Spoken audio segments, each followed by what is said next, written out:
Hey there and welcome. Today I'll be making a white wreath, and it's kind of a junk journal wreath. I would plan to use it on a page in a junk journal, and it's just going to be fabric, lace, ribbon, and maybe some charms. I put jingle bells on the red and green one that I made with the Christmas theme. So what I'm going to do is take a strip of fabric, and I'm just making a ruffle like I would normally, but I would normally do it straight. So I'm just making the ruffle on a curve instead. And it doesn't have to be too perfect because we will be basically covering the entire thing with other beautiful things. As mentioned, I have a bunch of lace and some offcuts from fabrics, and I'll get some beads and some ribbon, and I cut a little bit off this fabric to make this to make it a bit thinner, so I'll keep that. Oops. And this idea, I don't know why I was thinking about it. I have made wreaths in the past, but the big ones, that go on your door. So I don't know why I was thinking of making a wreath for a junk journal, because, space is limited. So I'm not going to have quite enough to go all the way around, but you get the idea. And so I'm going to take this to my sewing machine, and I'm going to do a zigzag stitch right down the middle. And then after that, we'll just be making a bunch of clusters like this one. And it's just a piece. We don't need the piece of backing that I usually put on that because we're going to be sewing it right onto the wreath itself. Okay, my desk is now filled with potential things to use for this project. Here's my ring. This is my base. And so I've just, in a zigzag stitch, sewn all around like in a ruffle pattern. And so we're going to build some clusters, as I said before. And, there's no stopping us from putting whatever we have down on this, to each his own. Let's make, I'd love to see them all so different from each other. That would be a lot of fun to see. And I don't want to fill every space neither. I do want to leave a little bit of gaps. There's places where it's a little bit more flat and sort of empty, so we'll start with those places. And I do have just a little bit of coffee dyed lace as well, so I'm gonna use that. And if the piece is too big, just clip it down, but keep the remnants. We will use everything.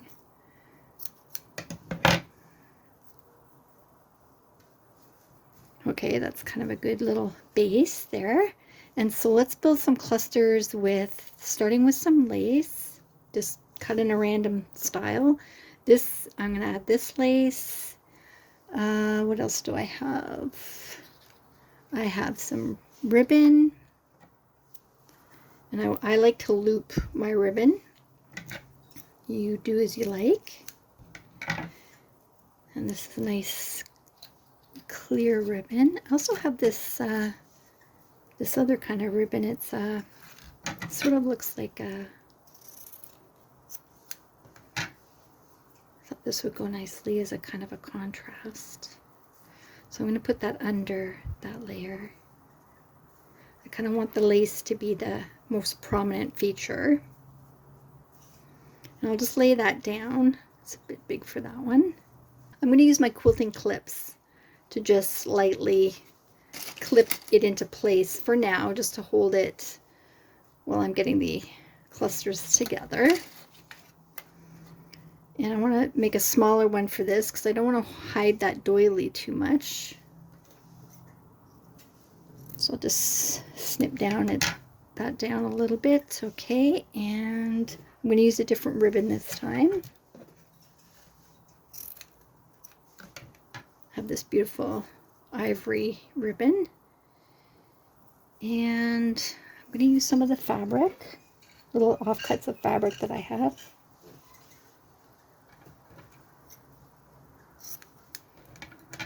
And again, making that looping, a loop on one end and a cut on the other. I'm going to put the lace on top of this actually. Okay, and you can still see the doily. That's good.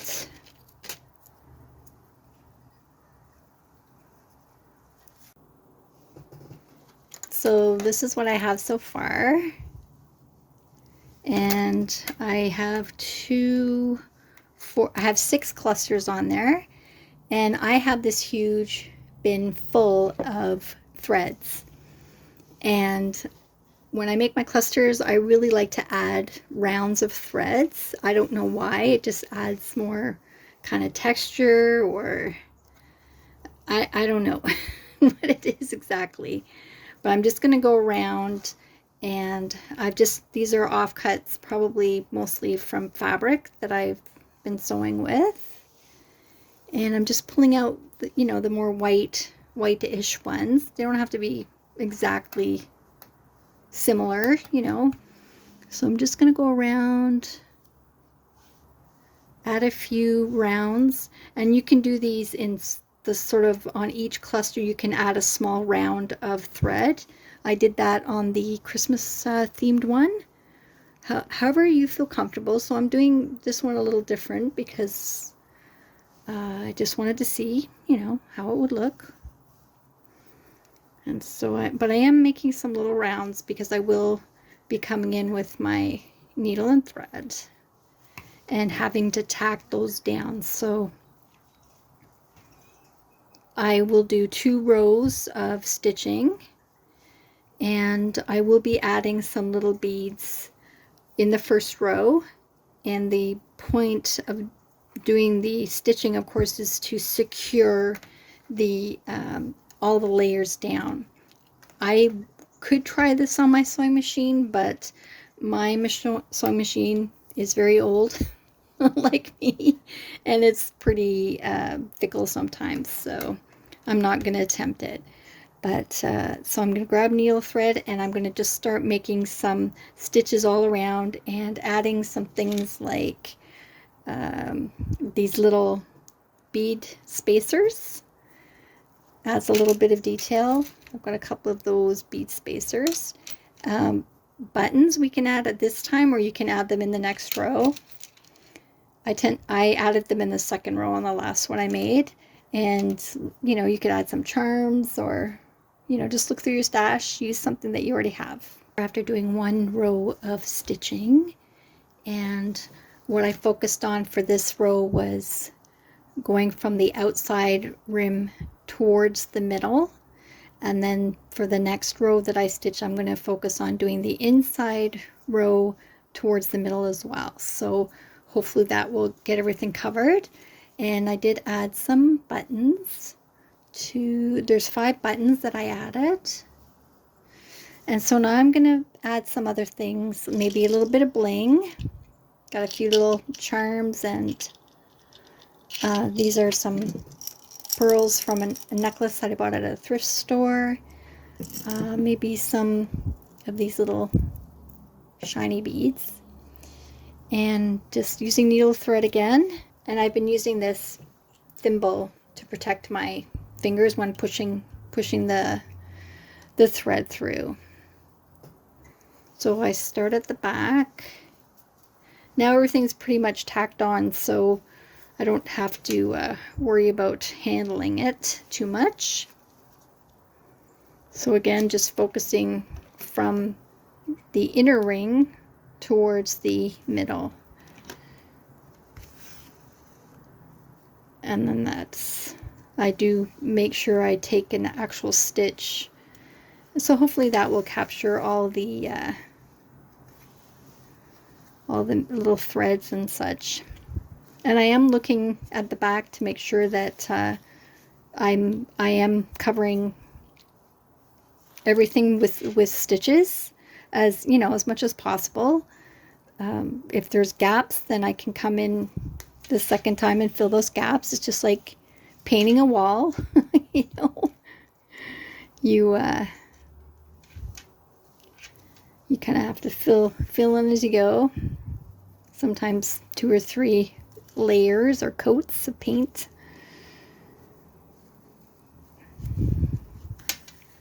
Okay, and I did check to make sure that my needle is small enough to go through these little tiny beads.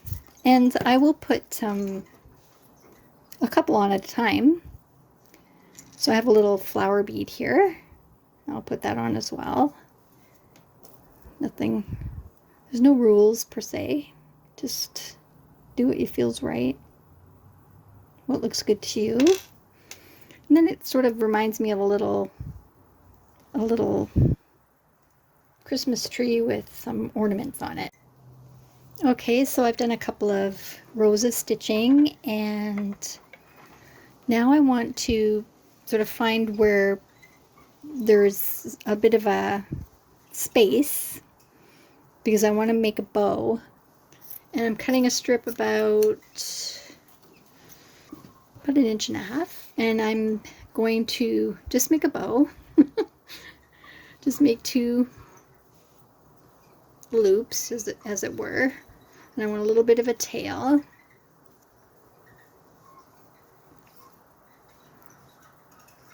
And then I'm going to pinch it in the middle. I've got a needle and thread here, but I'm just going to take the thread and wrap it around a few times to get it started. And to hold it there while I get some lace. Just a little strip of lace. And I want to wrap that around.